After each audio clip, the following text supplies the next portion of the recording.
नमस्कार, मैं सुमित अवस्थी हूं। आप देख रहे हैं इंडिया चाहता है, आपका अपना फेवरेट न्यूज शो।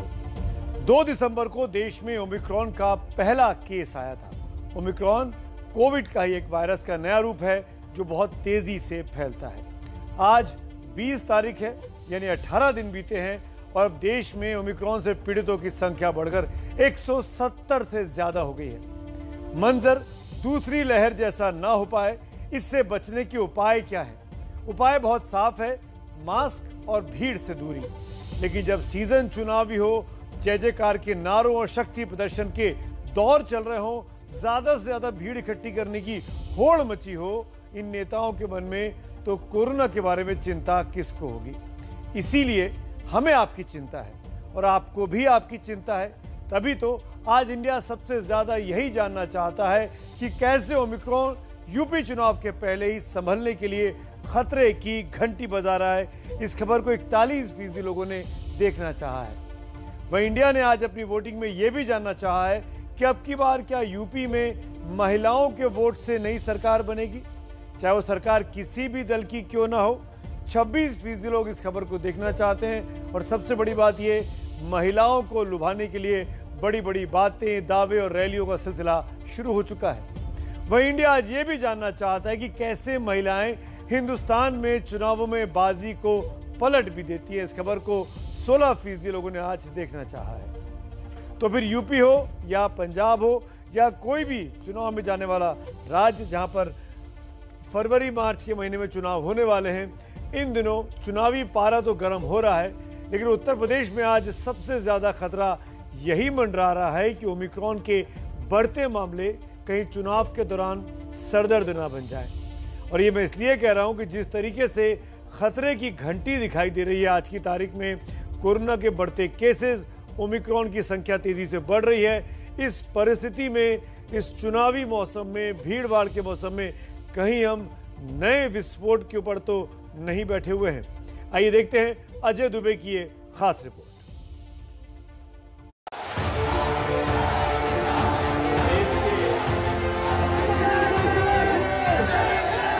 कहीं रैलियों में रेला है, कहीं रोड शो में जनता का मेला है, पदयात्रा में भीड़ का खेला है। नरेंद्र मोदी के 2-3 पूंजीपति मित्रों के हवाले उन्होंने कर। चुनाव तो है, पर याद रखिए, जहां भीड़ वहां झमेला है।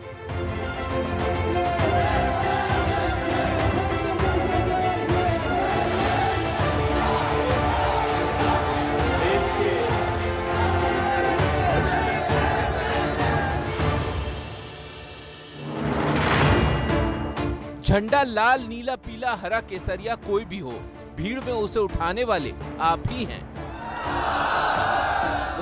टोपी का रंग कैसा भी हो, उसे सिर पर लगाने वाले आप ही हैं। नेता कोई भी हो, उसकी जय जयकार के नारे लगाने वाले आप ही हैं। देश के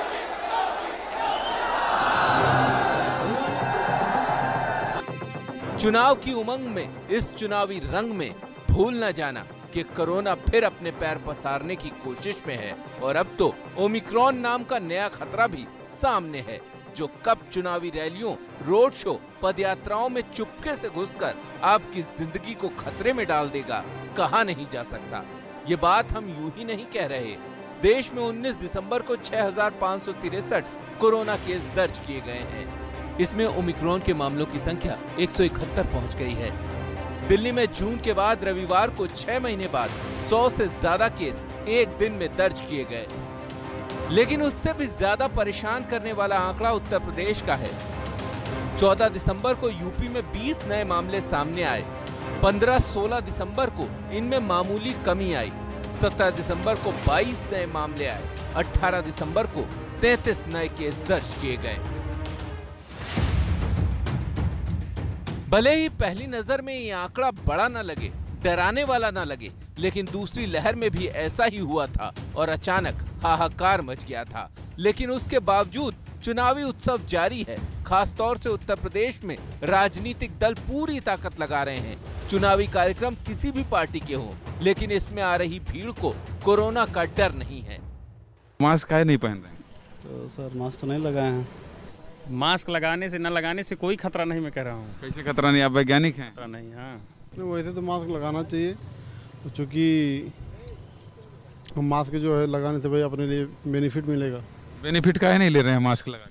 नहीं, मास्क तो लगाना अनिवार्य है, क्योंकि कोरोना का तीसरी लहर भी। इतना बढ़िया ज्ञान दे रहे हैं, लगाए नहीं है? जी लगाए तो नहीं है।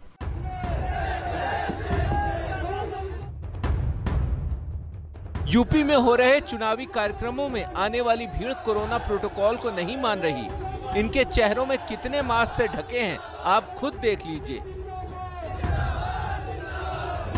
भीड़ की छोड़िए, नेता भी मास्क लगाने से गुरेज कर रहे हैं। इतनी भीड़ में दूरी का ख्याल रखने की बात सोचना भी बेमानी है और मुश्किल तब और बढ़ जाती है जब चुनावी उत्साह में भीड़ के मन में कोरोना का डर ही खत्म हो जाए। नहीं, डर तो नहीं है, मास्क लगाया, भूल किसी ने आया देखने के लिए, और क्या। हाँ वो तो है सर, लेकिन हमारे यहाँ अभी कोरोना का कुछ माहौल नहीं है सर। मास्क लगाए हैं, लमसम सभी लोग लगाए हैं, और अभी इतना कोरोना यहाँ यूपी में अभी कोरोना नहीं बढ़ रहा। अभी कोरोना का डर है कि नहीं है? नहीं, अब डर तो बिल्कुल नहीं है। 2 सालों में हमने इस कोरोना शब्द को इतना सुना, इतना बोला है कि हर व्यक्ति इस शब्द से वाकिफ है, हर व्यक्ति इसके खौफ से वाकिफ है, और हर व्यक्ति के पास अपनी एक कहानी है। कोविड की वजह से जो पीड़ा उस तक पहुंची है, उसके परिवार तक पहुंची है, तब भी भीड़ में जाएंगे, भीड़ बढ़ाएंगे और उन तमाम नियमों का उल्लंघन करेंगे जो किसी भी व्यक्ति को बचाने के लिए है। इसीलिए जब चुनाव में भीड़ जुड़ती है और भीड़ में कोरोना के फैलने का खतरा रहता है, राजनीतिक दलों और नेताओं को चाहिए ऐसे में कि वो भीड़ देखकर खुश होने की जगह भीड़ को नियंत्रित रखें। और यही मेरी इस आज की लीड स्टोरी पर राय है कि अब मैं इस पर अपनी राय आपको बताता हूं। बहुत साफ है कि चुनाव आयोग कोरोना प्रोटोकॉल न मानने वाले राजनीतिक दलों पर कार्रवाई करे। अगर आप इस राय से सहमत हैं तो मोबाइल नंबर 7823944001 पर मिस कॉल दें, और अगर असहमत है तो मोबाइल नंबर 7823944002 पर मिस कॉल दें। पूरे शो के दौरान ये राय आपके सामने चलती रहेगी। मिस कॉल के नंबर्स भी आपकी स्क्रीन पर फ्लैश होंगे और कार्यक्रम के आखिर में हम दिखाएंगे कि कितने लोग मेरी इस राय से सहमत हैं और कितने असहमत हैं। राय आपके सामने स्क्रीन पर है कि चुनाव आयोग इलेक्शन कमीशन कोरोना प्रोटोकॉल ना मानने वाले दलों पर कार्रवाई करे। और मैं ये इसलिए भी कह रहा हूं कि माना भी आचार संहिता लागू नहीं हुई है, लेकिन लागू होने वाली है। अगर अगले 15-20 दिनों में ये राजनीतिक दल जो बड़ी बड़ी रैलियां कर रहे हैं वो अगर भीड़ों को कम नहीं करते हैं, कंट्रोल में नहीं करते हैं, तब चुनाव आयोग की जब आचार संहिता लागू होगी उस वक्त चुनाव आयोग चेतावनी देकर इन राजनीतिक दलों को या इन प्रत्याशियों को प्रतिबंधित करने जैसे बड़े कदम भी उठा सकता है। ये उसके हाथ में है। आज चेताए, एक्शन आगे जाके ले। क्यों चुनाव आयोग से सख्ती बरतने की बात कर रहा हूं, ये अभी आपको बहुत समझ में इसलिए आ जाएगा कि पश्चिम बंगाल में विधानसभा चुनाव हुए थे, यूपी में पंचायत के चुनाव हुए थे, यही मार्च अप्रैल का महीना था इसी साल, और हमने तब देखा था कि कोरोना के विस्फोट हो गया था, सेकेंड वेव जिसको कहा गया। इसी साल 26 फरवरी को बंगाल चुनाव के लिए नोटिफिकेशन जारी किया गया था। उस दिन बंगाल में कोरोना के मात्र 216 केस आए थे और 3 लोगों की तब तक मौत हुई थी। लेकिन 2 मई को जब चुनाव बीत गया पश्चिम बंगाल में और चुनावों के नतीजे आ रहे थे, उस दिन तक 17,515 केस आ चुके थे और 71 मौतें आधिकारिक तौर पर रिकॉर्ड की गई थी। उससे भी दर्दनाक स्थिति 12 दिन बाद सामने आई, जब एक दिन में 20,839 मामले सामने आए और मौत की संख्या 136 तक बढ़ गई। जिस वक्त बंगाल में विधानसभा के चुनाव हो रहे थे, उसी वक्त उत्तर प्रदेश में पंचायत के चुनाव हो रहे थे। यूपी में भी सतर्कता नहीं बरती गई थी, जिसका नतीजा कितना बुरा हुआ एक बार फिर इसलिए बता रहा हूं ताकि आप भी सतर्क रहिए, नेता भी सतर्क रहें और चुनाव आयोग तो बहुत ज्यादा सतर्क करे बाकी लोगों को जो रैलियां बुला रहे हैं, भीड़ इकट्ठी कर रहे हैं। यूपी में 26 मार्च को कोरोना के केस 1028 आए और 4 मौतें तब रिकॉर्ड हुई थी। लेकिन 29 अप्रैल को यानी करीब 1 महीने बाद भी हालात इतने विस्फोटक हो गए कि मामले आए 35,104 और कोरोना से मौतें हो चुकी थी 295। ये आंकड़े मैंने इसलिए आपको दिखाए कि चुनाव में लोग लापरवाही कतई न बरतें। आप भी भीड़ भाड़ में जाने से बार बार बचिए, 100 बार सोचिए, जब तक जरूरत ना हो भीड़ में बिल्कुल ना जाएं। अपनी हिफाजत खुद ही कीजिए और इसके लिए बहुत जरूरी है कि मास्क पहन के रखिए। एबीपी न्यूज आपके लिए #मास्कअप इंडिया नाम की मुहिम कई महीनों से चला रहा है। आप भी इसका हिस्सा बनिए। हर रोज इंडिया चाहता है में हम उन चेहरों की तस्वीर दिखाते हैं जिन्होंने मास्क पहने रहने की प्रण किया है। उनकी तस्वीरें हम दूसरे देशवासियों के प्रेरणा स्वरूप इस मंच पर दिखाते भी हैं, ताकि दूसरे लोग कोरोना से बचने के तमाम बातों को पूरा कर सके। एक तरफ कोरोना से बचाव की जंग है तो दूसरी तरफ सत्ता की चुनावी लड़ाई भी है। प्रधानमंत्री नरेंद्र मोदी कल प्रयागराज में होंगे, जहां वो उन महिलाओं से मिलेंगे जो सरकारी योजनाओं की लाभार्थी हैं, यानी जिनको केंद्र सरकार द्वारा शुरू की गई तमाम योजनाओं से लाभ पहुंचा है। पीएम मोदी का चुनावी अनुभव ये जानता है कि आधी आबादी वोट के दंगल में क्या कर सकती है। तो क्या इस बार यूपी में महिलाएं ही बनाएंगी नई सरकार? इसको जानने के लिए आपको देखनी होगी मेरे सहयोगी पंकज झा की ये खास रिपोर्ट। तो बबीता जी बताइए, आप क्या करते हैं? आपका परिवार क्या करता है? हम तो घर पे ही रहते हैं सर, हमारे पति करते हैं काम। अच्छा, आप कुछ नहीं करते? हाँ, हम तो घर पे ही रहते हैं। अच्छा, बच्चों को देखते हैं। ये घर से मैं देर से आते हो तो आप डांटती होगी? जी सर। हाँ, ये आप आशीर्वाद दीजिए, माताओं बहनों के आशीर्वाद मिले ताकि मैं बहुत ज्यादा काम कर सकूं। प्रधानमंत्री नरेंद्र मोदी का यही अंदाज महिलाओं को बेहद पसंद है। अच्छा, उज्ज्वला योजना का लाभ मिलता है गैस का चूल्हे का? हाँ है जी सर। तो गैस से पकाते हैं आप? हाँ, वो खाना। अच्छा, घर में खास चीज क्या पकाते हैं? बताइए, मैं नहीं आऊंगा खाने के लिए, आप चिंता मत कीजिए। महिलाओं के साथ प्रधानमंत्री का संवाद उनका दिल जीत लेता है। अगर मकान है तो पति के नाम पर, खेत है तो पति के नाम, और अगर पति नहीं रहा तो बेटे के नाम पर, लेकिन उस मां के नाम पर कुछ नहीं होता है, उस महिला के नाम कुछ भी नहीं होता है। पीएम मोदी का अब ऐसा ही अंदाज मंगलवार को प्रयागराज में भी दिखेगा, जब 1000 नहीं करीब 2 लाख से ज्यादा महिलाओं के साथ वो सीधा संवाद करेंगे। महिलाओं को आत्मनिर्भर बनाने के पीएम मोदी के मिशन के तहत ये कार्यक्रम आयोजित किया जा रहा है। इस कार्यक्रम में सेल्फ हेल्प ग्रुप्स को कुल 1000 करोड़ रुपए ट्रांसफर किए जाएंगे। इसका फायदा इन स्वयं सेवी संस्था में काम करने वाली 16 लाख महिलाओं को होगा। मुख्यमंत्री कन्या सुमंगला योजना के तहत 1 लाख से ज्यादा लड़कियों को पहले महीने का 4000 रुपए वजीफा भी दिया जाएगा। पीएम नरेंद्र मोदी राजनीति के मजे हुए खिलाड़ी हैं। वैसे तो मंगलवार को प्रयागराज में होने वाला कार्यक्रम सरकारी है, लेकिन इसी बहाने मोदी महिला वोटरों को अपने साथ जोड़ने की कोशिश में हैं। वे महिला वोटरों की अहमियत समझते भी हैं और उन्हें साधने का उनके पास अपना गणित भी है। अगर पिछले कई चुनाव पर नजर डालें तो महिला वोटर बीजेपी के साथ बड़ी संख्या में जुड़ी हैं।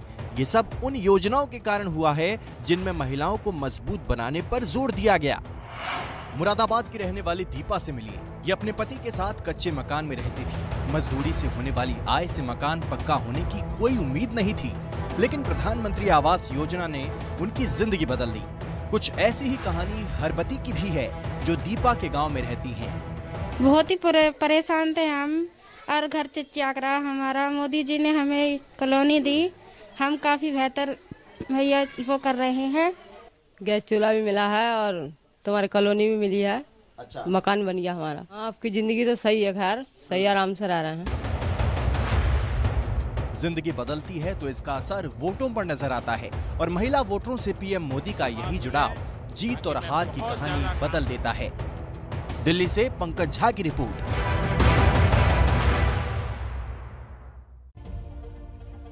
और पीएम मोदी का महिलाओं के बीच में इस हद तक प्रभाव रहा है कि बीजेपी के लिए चुनाव दर चुनाव महिला वोट बढ़ते चले गए हैं। कुछ आंकड़े ध्यान से देखिए। CSDS के मुताबिक 2009 में बीजेपी को महिलाओं का 18% वोट मिला था, लेकिन 2014 में जब बीजेपी पीएम मोदी के नाम पर चुनाव लड़ी तो उसको महिलाओं का 29% तक वोट मिले। और पिछले लोकसभा चुनाव यानी 2019 में ये महिला वोट बीजेपी के खाते में बढ़े और 36% तक पहुंच गए, यानी बीते 10 सालों में डबल हो गया। 18 से 36% महिला वोट बीजेपी के खाते में गए। महिलाओं के वोट का ग्राफ अगर बढ़ता गया है तो इसका सबसे बड़ा फैक्टर प्रधानमंत्री मोदी के कई तमाम ऐसी योजनाएं हैं, फैसले हैं जिसने सीधे तौर पर महिलाओं को छुआ है। और ये कैसे है, इन आंकड़ों से आपको पता लग पाएगा। जिस हिसाब से बीजेपी आगे बढ़ी है उसमें अगर आप देखें तो बम्पर वोट महिलाओं के बीजेपी के खाते में गए हैं। गुजरात में करीब 64% लोगों ने महिलाओं के खाते में बीजेपी को वोट दिया है, बीजेपी को महिलाओं का बम्पर वोट मिला है। इसी तरीके से राजस्थान में ये आंकड़ा बढ़ता है। गुजरात से अगर आगे चलते हैं तो ये 57% पे जाता है। मध्य प्रदेश में ये आंकड़ा बढ़ता है, आगे बढ़े तो 53% पर है। कर्नाटक की बात करें तो यहाँ पर 53% वोट मिला। और उसके बाद अगर हम बात करते हैं उत्तर प्रदेश की, जहाँ पे चुनाव होने वाले हैं, तो 2019 के लोकसभा चुनाव में 51% वोट मिला। ये CSDS के आंकड़े से है। बीजेपी के लिए महिलाओं का वोट अगर बढ़ता गया तो उसका सबसे बड़ा फैक्टर प्रधानमंत्री नरेंद्र मोदी की कई योजनाएं और फैसले भी हैं। तीन तलाक खत्म करके मुस्लिम महिलाओं की आज़ादी और बेहतरी पक्की कर दी गई। प्रधानमंत्री उज्ज्वला योजना से करीब 10 करोड़ परिवारों को गैस सिलेंडर मिला। सुकन्या समृद्धि योजना में जमा रकम पर 7.6% ब्याज मिलता रहा। स्वच्छ भारत के तहत करीब 11 करोड़ शौचालय बने, जिनसे ग्रामीण इलाकों में महिलाओं की जिंदगी आसान हुई। बेटी बचाओ बेटी पढ़ाओ से ऐसा माहौल बना कि आज 1000 पुरुषों पर महिलाओं की संख्या 1020 हो चुकी है। वहीं प्रधानमंत्री मातृत्व वंदना योजना में पहले बच्चे के जन्म के समय 5000 रुपए की मदद तक मिलती है। एक तरफ यूपी के चुनाव में महिलाओं पर दांव लगाया जा रहा है, तो वहीं यूपी से ही आने वाली एक महिला सांसद ने आज संसद में सरकार को श्राप दे दिया है। समाजवादी पार्टी सांसद और अभिनेत्री जया बच्चन का ये गुस्सा इसलिए फूटा क्योंकि उन्हें निलंबित सांसदों के मुद्दे पर बोलने नहीं दिया गया। रही सही कसर उनकी बहू ऐश्वर्या राय की ईडी के सामने पेशी ने पूरी कर दी। आज ऐश्वर्या राय बच्चन को एक फेरा के उल्लंघन के मामले में कथित तौर पर ईडी ने पेशी के लिए बुलाया था और ऐश्वर्या राय दिल्ली में पेश भी हुई। आप लोग बीन किसके आगे बजा रहे हैं? देखिए, आपके बुरे दिन बहुत जल्द आने वाले हैं। बुरे दिन आएंगे। आई कर्स यू। बीजेपी को ये जया बच्चन का श्राप। बुरे दिन आएंगे। आई कर्स यू।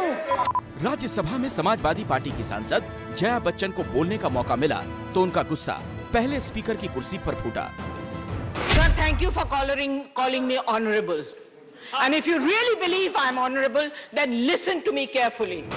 स्पीकर को ऐसे बोलने पर बीजेपी ने विरोध किया, लेकिन जया फिर भी नहीं रुकी।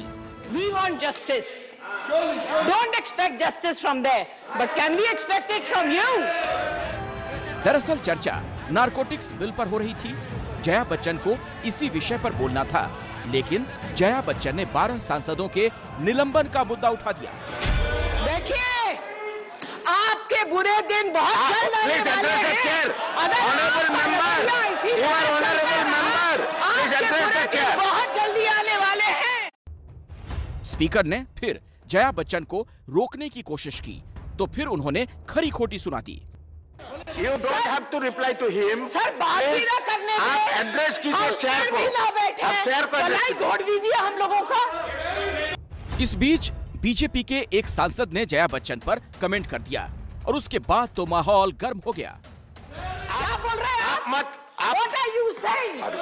Tell me what are you saying? Have the courage to stand up and speak and make such nasty remarks. I think you are not interested. What are you saying? Speaker ने उन्हें विषय पर बोलने को कहा, लेकिन जया बच्चन बिना रुके चालू रही।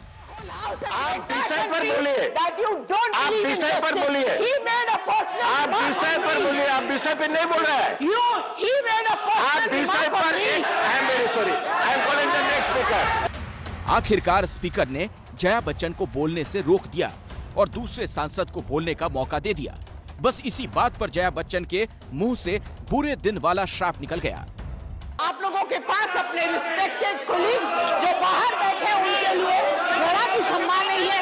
आप लोगों को बुरे दिन आएंगे। आई कर्स यू। हालांकि बाहर निकलते ही उन्होंने खेद जता दिया। I don't want to make any personal comments on anyone. Whatever happened was unfortunate. They should not have spoken the way they did, and which got me very upset. सवाल ये है, जया बच्चन को आखिर इतना गुस्सा आया क्यों? इस गुस्से के पीछे थी कई वजहें, लेकिन बड़ी वजह थी उनकी बहू ऐश्वर्या राय बच्चन को ईडी का समन। पनामा पेपर लीक मामले में प्रवर्तन निदेशालय ने ऐश्वर्या राय बच्चन से दिल्ली में पूछताछ की। ऐश्वर्या से ये पूछताछ विदेशी मुद्रा अधिनियम के तहत की जा रही है। समाजवादी पार्टी के नेताओं पर छापे पड़ रहे हैं। लगता है जया बच्चन के भीतर धधकता ज्वालामुखी राज्यसभा में फट गया। दिल्ली से अंकित गुप्ता की रिपोर्ट। जब जांच एजेंसी ईडी ने बुलाया तो ऐश्वर्या राय बच्चन अपना पक्ष रखने, अपनी बात समझाने के लिए मुंबई से दिल्ली तक आ पहुंची। लेकिन देश के गृह राज्य मंत्री अजय मिश्रा टेनी कहां है, ये किसी को नहीं पता चल रहा है। देश, संसद, सांसद, मीडिया सब उनसे जानना चाहते हैं कि आखिरकार उन्होंने पत्रकारों के साथ और खासकर एबीपी न्यूज़ के पत्रकार के साथ लखीमपुर खीरी में पिछले हफ्ते बदसलूकी क्यों की थी, क्यों उसको वो थप्पड़ मारने के लिए आगे बढ़े थे। सिर्फ एक सवाल ही तो उसने पूछा था। गुरुवार से ही टेनी साहब न संसद में दिखाई दे रहे हैं, न अपने मंत्रालय में। आखिर हैं कहां अजय मिश्रा? विपक्ष आज भी संसद में उनके इस्तीफे की मांग करता रहा, शोर शराबा हुआ, हंगामा हुआ, लेकिन अजय मिश्रा कहां हैं ये किसी को पता नहीं चला।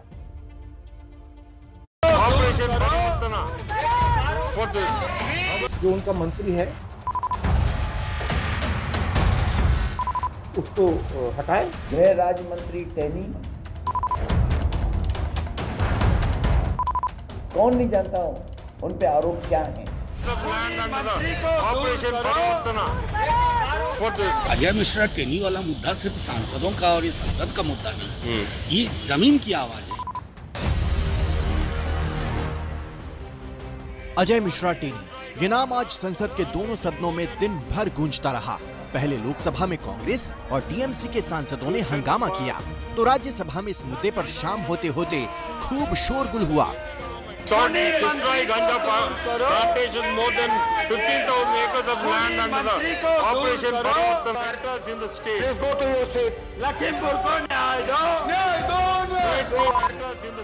ऐसे नारों के बाद माहौल और गर्माता चला गया। सरकार और विपक्ष के सांसदों के बीच तल्ख बयानबाजी हुई। जो गुनहगार मंत्री अंदर है और निर्दोष सांसद बाहर बैठे हैं, इसके बीच मैं ये बात कर रहा हूं, ये कोई मना नहीं कर सकता कि खूनी मंत्री अंदर है, निर्दोष सांसद बाहर है।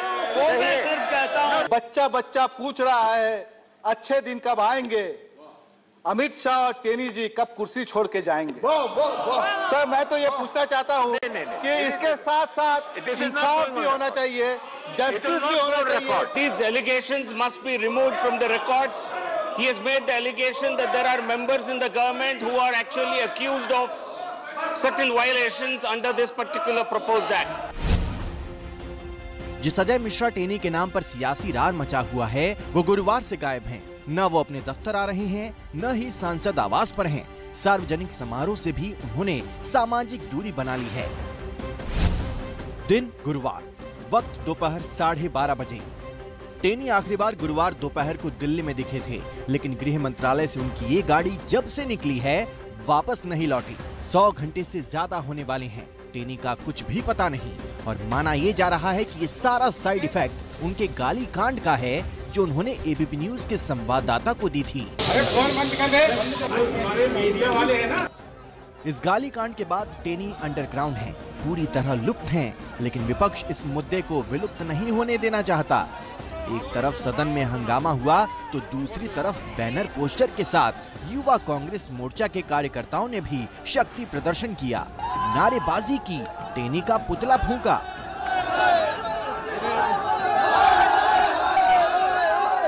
क्लियर बात है, हम चाहते हैं कि सरकार जो उनका मंत्री है उसको हटाए और लखीमपुर खीरी के मामले पर डिस्कशन करने दे, सरकार करने नहीं देती। तो वो गृह मंत्रालय में बैठे हुए हैं, तो ये तो सामूहिक चिंता का विषय होना चाहिए उनके लिए भी, जिनके मंत्रिमंडल में बैठे हुए। तो इस्तीफा अगर वो व्यक्ति नहीं दे रहे हैं तो उत्तर प्रदेश चुनाव को देश को ऊपर रखिए उससे और उनको बर्खास्त। विपक्ष के सांसद कल गांधी प्रतिमा से लेकर विजय चौक तक टेनी के इस्तीफे के लिए मार्च भी निकालने की तैयारी में है। हालांकि बीजेपी अब भी बैकफुट पर जाने को तैयार नहीं। आज गृह राज्य मंत्री टेनी के बेटे आशीष मिश्रा मोनू की जमानत याचिका लखीमपुर खीरी के सेशन कोर्ट में खारिज हो गई, क्योंकि उनकी अर्जी में गलतियां पाई गईं।